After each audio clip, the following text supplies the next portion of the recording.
श्री राम कथा की ओर चले।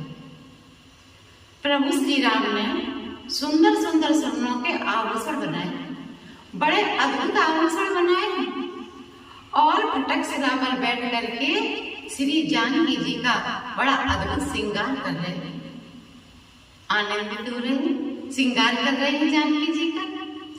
जब इंद्रपुत्र जयंत ने देखा तो जयंत विचार करने लगा, सोचने लगा कि सब कहती है भगवान है भगवान है, ये तो साधारण मनुष्यों की भांति अपनी प्राण प्रिया का श्रृंगार कर रही है, ये कैसे भगवान है? और अगर ये भगवान है तो इनकी परीक्षा लेकर के देखता। मन में विचार करने लगा जयंत कि कैसे ली जाए इनकी परीक्षा। मन में विचार आया जयंत के जो जिसको ज्यादा प्यारा होता है उसको आघात पहुंचाया जाए, उसको कष्ट पहुंचाया जाए तो प्रेम करने वाले को कष्ट होता है। तो देखिए इंद्रपुत्र जयंत कौवे का वेश रख करके पहुंच गया और श्री जानकी जी के चरण में जाकर के चोंच का प्रहार किया, रक्त प्रवाह हो चला, मानस का दर्शन करा रहे। सीता चोंच चरण हट भागा, मूड़ मंद मति कारण कागा।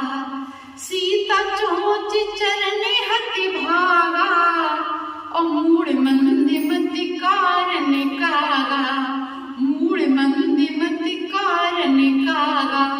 चला धर रघुनायक जाना, सीख धनुष सहायक संधाना, सीख धनुष सहायक संधाना।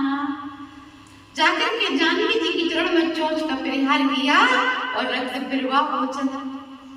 जब प्रभु श्री राम ने देखा तो विचार करने लगे, ये नन्हा सा जीव मेरी परीक्षा लेने के लिए आया है, अरे ये मेरे बल की परीक्षा लेने के लिए आया है, इसे अपना बल दिखाना चाहिए। विचार किया कि नन्हा सा जीव है, इसके लिए बाण उठाना बाण चलाना उचित नहीं है। जब प्रभु श्री राम फटक शिला पर बैठे थे वहां पर एक सीख पड़ी, उस सीख को उठाया और सीख पर घास का तिनका रख करके मंत्र पढ़ दिया, राम बाण बन गया और वो घास का तिनका जयंत के पीछे छोड़ दिया। जयंत भागा भागा भागा अपने पिता इंद्र के पास पहुंचा कि पिताजी मेरी रक्षा करिए, राम बाण से मेरी रक्षा करिए। इंद्र ने कहा, मूर्ख, तू मेरे परमाराध्य प्रभु की परीक्षा लेने के लिए गया था, भाग यहाँ से। भगा दिया। अपने दरवाजे पर इंद्र ने खड़ा नहीं होने दिया अपने पुत्र को। देखिए इंद्र के एक पुत्र का नाम जयंत और एक पुत्री का नाम जयंती। जयंती ऋषभ देव को ब्याह दी गई। ऋषभ देव और जयंती के द्वारा 100 पुत्र हुए।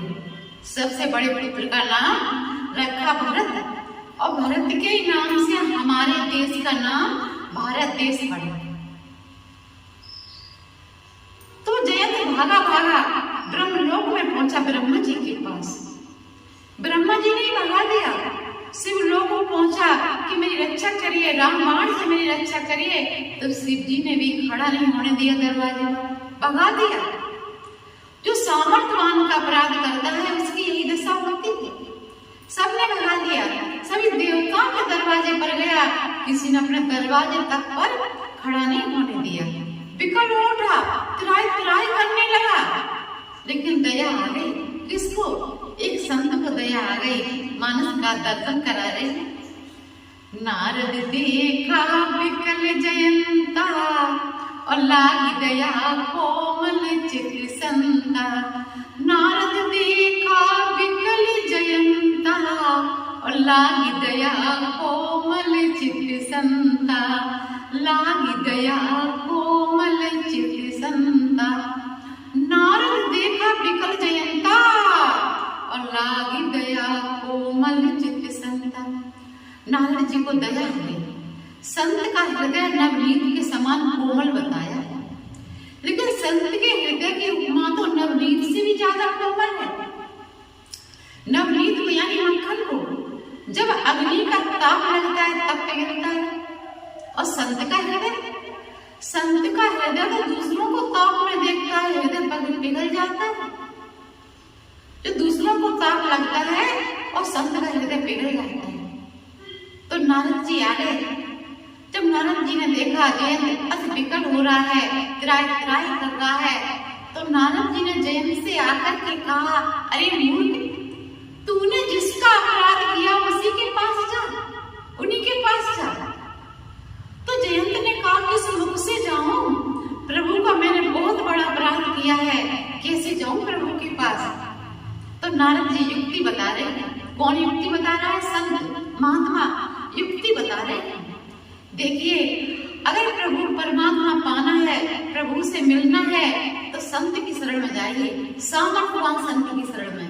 जैसे हनुमान जी, जैसे नारद जी ने ध्रुव को प्रभु से मिला दिया और हनुमान जी ने सुग्रीव को प्रभु से मिला दिया।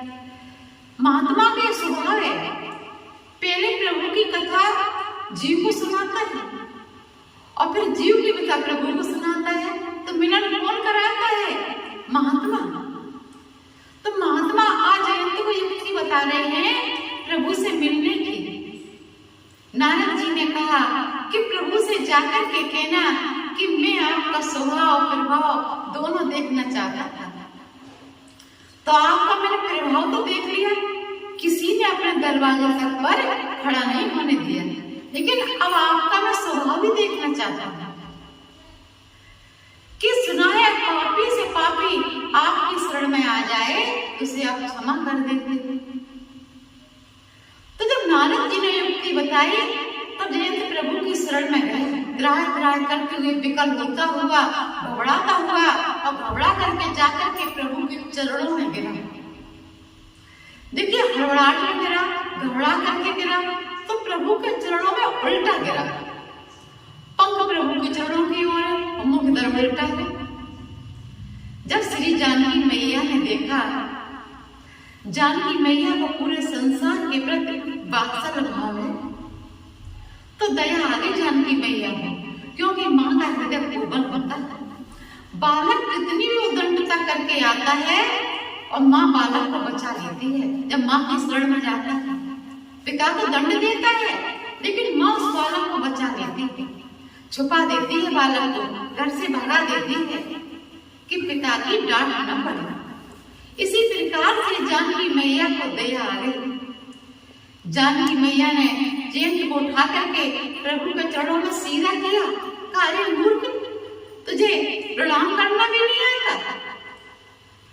और जयंत को सीधा किया, सीधा करके प्रभु के निकट जाकर के खड़े हो गए और कहने लगी, स्वामी देखिए देखिए, आपसे क्षमा मांग रहा है, इसे क्षमा कर दीजिए। प्रभु श्री राम विचार कर रहे हैं कि पुराना जो अपराध होता है उसे जीव भूल जाता है, लेकिन जो ताजा ताजा अभी अभी अपराध किया है उसे कोई भूल पाता है? ताजे अपराध में ये कहता है इसे छोड़ूंगा नहीं, जीवन भर याद रखूंगा, इसे छोड़ूंगा नहीं, लेकिन अभी अभी इनका ताजा अपराध किया है और कह रहे इसे छोड़, ये क्षमा मांग रहा है। तो प्रभु श्री राम ने बाण उठाया जयंत को मारने के लिए, लेकिन जानकी मैया ने हाथ पकड़ लिया। राम ने कहा कि देवी, इसने तुम्हारा अपराध किया है, तुम्हारे चरण से कितना रक्त प्रवाह हो गया है। तो जानकी मैया ने कहा कि स्वामी, इसने मेरा अपराध किया है, जब मैंने क्षमा कर दिया तो आप भी क्षमा कर दीजिए। तो प्रभु श्री राम ने जो तिनका घास का तिनका मंत्र बढ़कर के छोड़ा था जयंत के पीछे, उसी तिनके से जयंत का नेत्र खोल दिया, क्योंकि इसे याद रहे कि मैंने प्रभु का अपराध किया है। अब यह प्रश्न उठ रहा है, बड़ा अपराधी जयंत है कि बाली है? बाली को मार दिया और जयंत को छोड़ दिया। तो देखिए, बड़ा अपराधी तो जयंत था, जयंत ने प्रभु का अपराध किया था, लेकिन बाली ने कोई अपराध नहीं किया।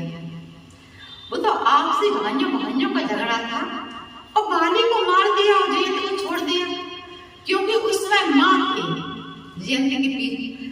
उस जयंत को जब मारने के लिए बाण उठाया तो मां थी, और जब जब बाली ने लिया बाण उठाया तब उस समय मां नहीं थी पास में, इसलिए बाली को मार दिया और जयंती को छोड़ दिया। आइए आगे की राम कथा में कल आपको श्रवण कराऊंगी। तब तक के लिए जय श्री राम, जय श्री राम।